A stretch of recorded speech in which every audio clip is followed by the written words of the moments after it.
I never meant to kiss him. I meant to ruin him. Use him. Break his heart and make his father bleed for what he did to my family. But when I first saw Enzo Castellano under the violet haze of a club light, smirking like the devil and drinking whiskey like water, revenge wasn't the first thing that hit me. It was lust. Then hate. Then the plan. His lips were the kind you only imagined in late-night fantasies, full, cut like marble, meant for sin. I hated how easily I wanted him. But I hated his last name more. Castellano. The name that buried my family 6 feet under. My father used to run a small, clean operation. Not mafia, but not legal either. We had codes. We never touched kids or innocents. And that made us enemies of Victor Castellano, the man who preferred his empire soaked in blood. 6 years ago, my house was set on fire. The authorities called it an electrical accident.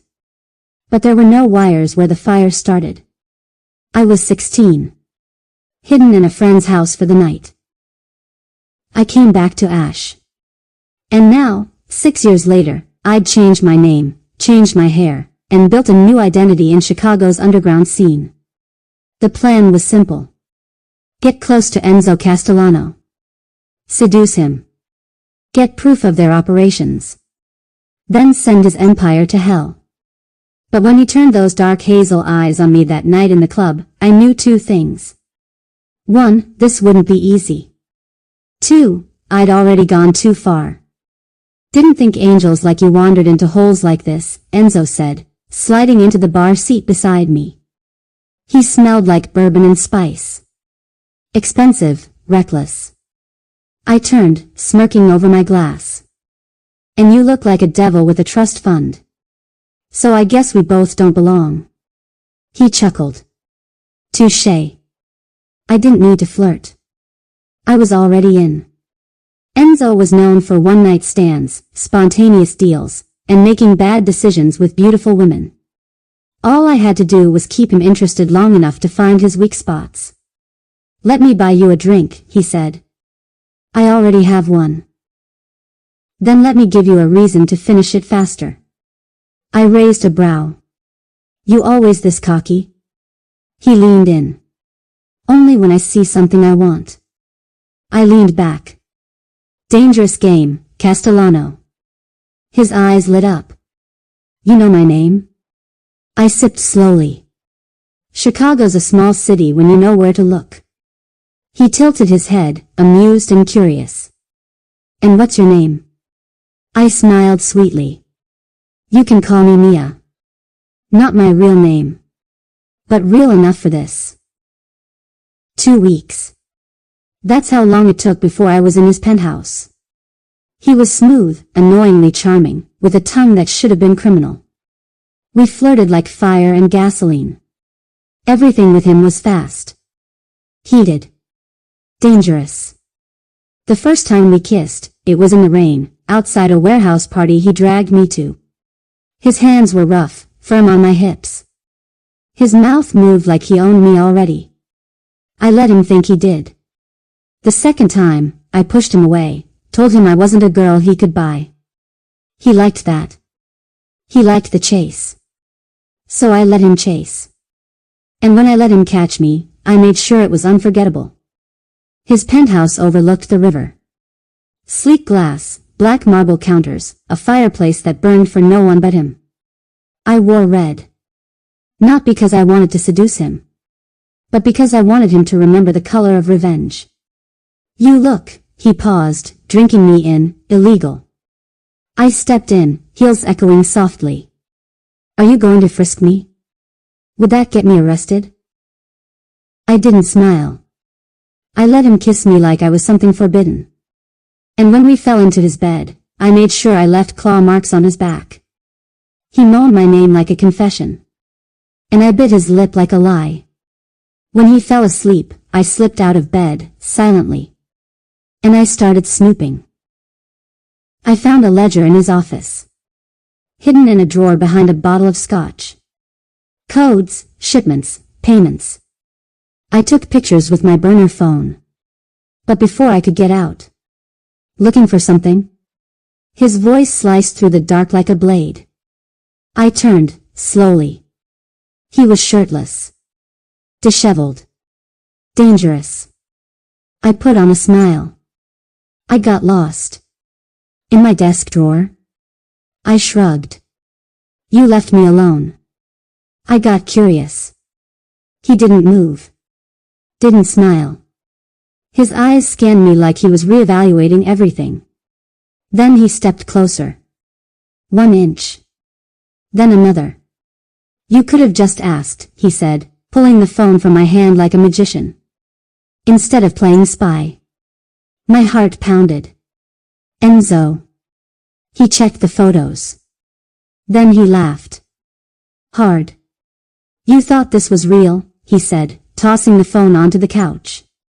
That ledger? That's bait. For rats. I blinked. He stepped closer, lips brushing my ear. And guess what, Mia? You bit. I shoved him, but he grabbed my wrist midair. Fast. Too fast. I tried to twist out, but he pinned me against the wall with one arm. His breath was warm. His voice was cold. Who sent you? I glared. No one. Liar. Let go. His eyes flickered. Then he did. Just like that. I stumbled back, breathing hard. He stared like he was seeing me for the first time.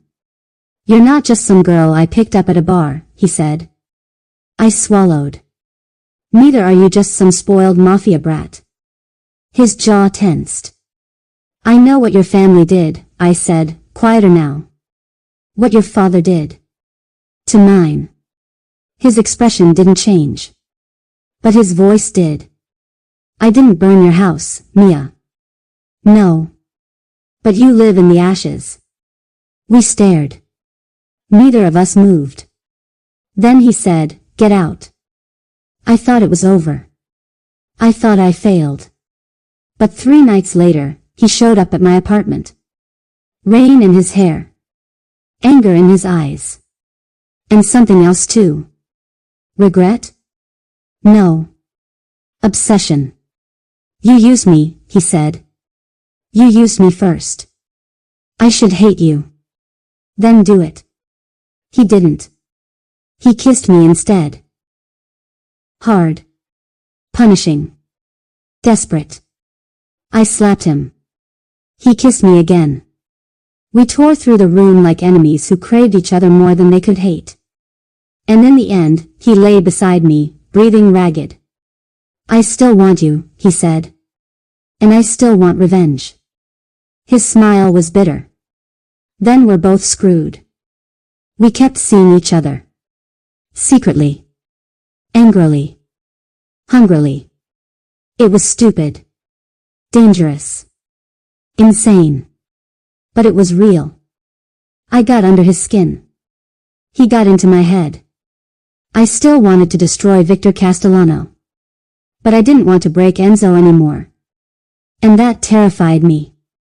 Because for the first time in 6 years, I was falling for someone. Someone I shouldn't even talk to. Someone whose last name was painted in my nightmares. One night, he showed me a photo. It was his mother. Dead. Shot in front of him when he was 14.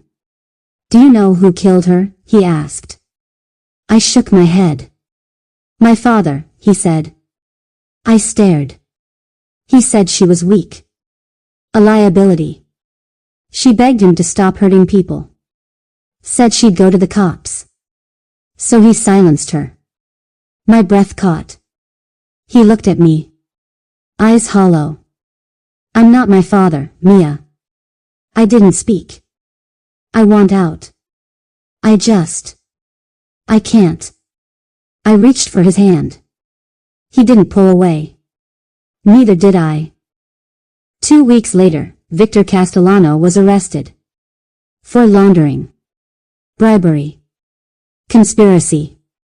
Everything but murder. Turns out, someone sent the authorities a package. Photos. Ledgers. Names, but not the fake ledger I saw. The real one. The one hidden in the floor safe under Enzo's bedroom. I never found it. But someone did. I confronted him that night. You did it, I said.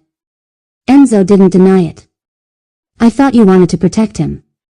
He shook his head. I wanted to end him. But, why now? Because loving you made me hate what I've become. I froze. He looked at me, tired and raw. I didn't know I could love anyone. Until you. I should have walked away. I didn't. I kissed him instead. This time, not for revenge. Not for the plan. But because my heart had finally surrendered to the one person it was never meant to. A month later, the Castellano Empire fell. Victor was sentenced. Enzo disappeared from headlines. And me? I started over. Again. This time with him. Some scars stay. But so does love. Twisted. Burned. But real. And sometimes, revenge doesn't destroy you. It sets you free. If you enjoyed this story, don't forget to like and subscribe.